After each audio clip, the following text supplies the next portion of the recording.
see you again. We're on day 25 on the Great Crossdale Excursion, 5 days before the next cutoff point. I'm Caitlin, once again. I'm your Crossdale tracheologist, and we're here in the exotic areas of Tustin. Come this way.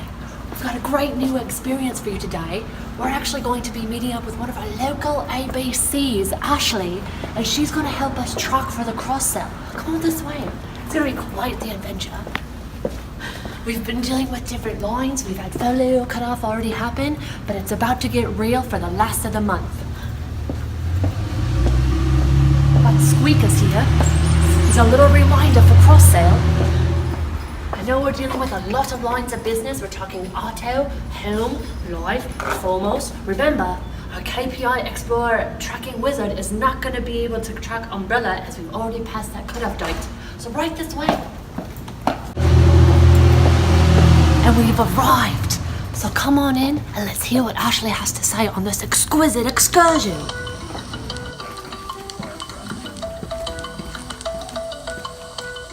For her pace, let's go.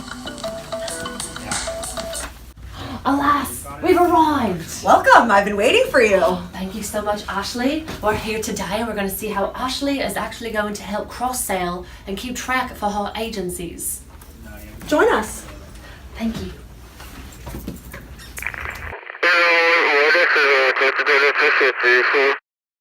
First thing I do is I go into the folio, which is at the bottom right. And then I select an agent. And then I like to make sure that I just have this screen up and then this screen up as well. After that, I go into Fireline. I start with Fire.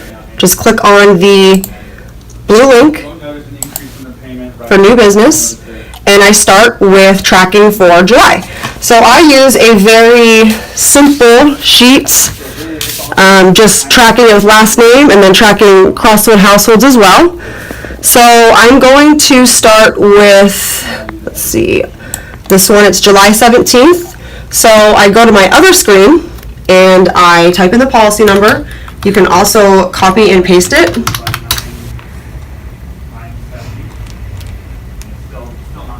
And then I wait for the computer to work. Then I change it to my district. Some of yours might be different. You might not have to do that. All right. Then I go to the account. And I see here that they did the renters new business 717. And then I see the auto as well. But I always do like to check the auto in the actual policy to make sure that they were all written within the same month.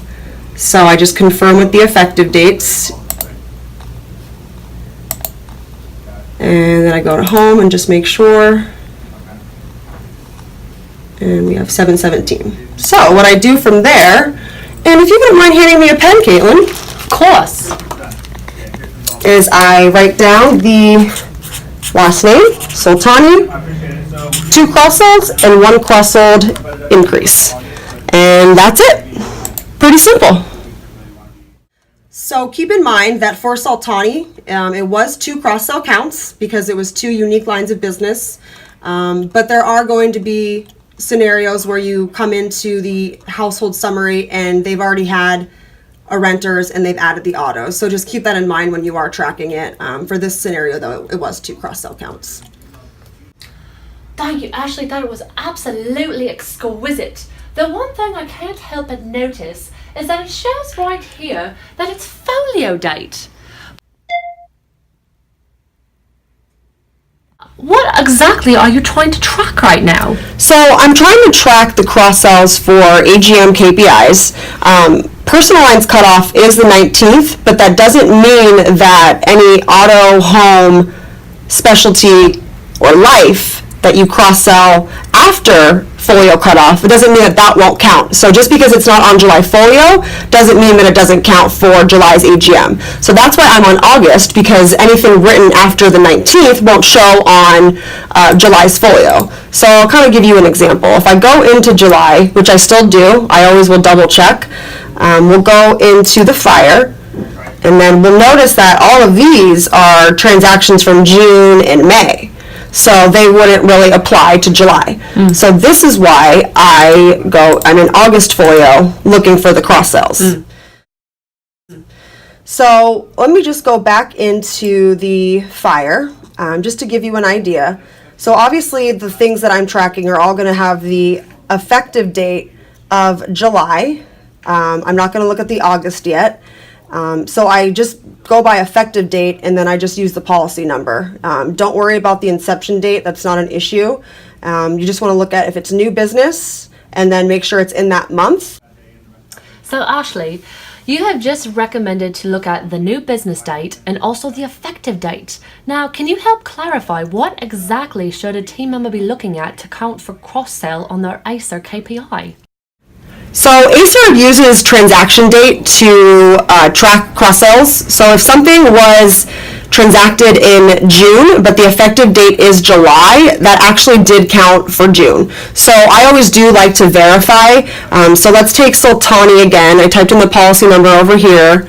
We'll go back into the policy like we did before.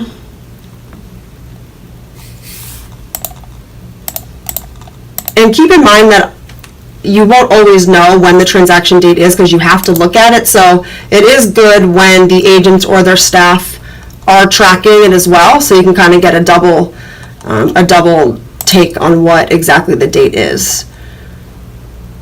So when I go into the policy, and you can click on any policy number, I'll go into household history, and then you can see that the transaction date for the auto was 7/17, and if you go to home, it was 7/17. So if this had said June 29th, I wouldn't be able to count this for July. Now again, Caitlin, I don't do this for everyone because most of the time staff or agents will know that like the transaction date was in a different month, but you do want to be aware of it.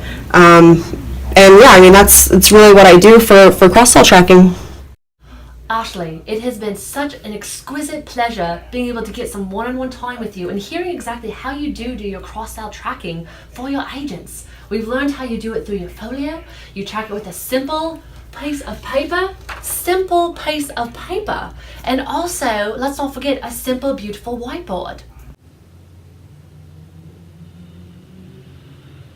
And before we sign off on this excursion and go off to our next excursion, do you have any other pointers or recommendations for your fellow counterparts? I do, yes. One thing would be is that I don't track every agent. I definitely focus on the agents that are close to being above the line, that are consistently above the line, and then the ones that obviously, ask for my help. So I'm not doing it for 35 agents. And then I also, the numbers for monthly cross-sell are usually pretty low. If an agent needs 10 and I have 10 written down and verified, I'm not going to keep going in there and looking at more because I know they've met the goal and I know that they're going to get the point for it.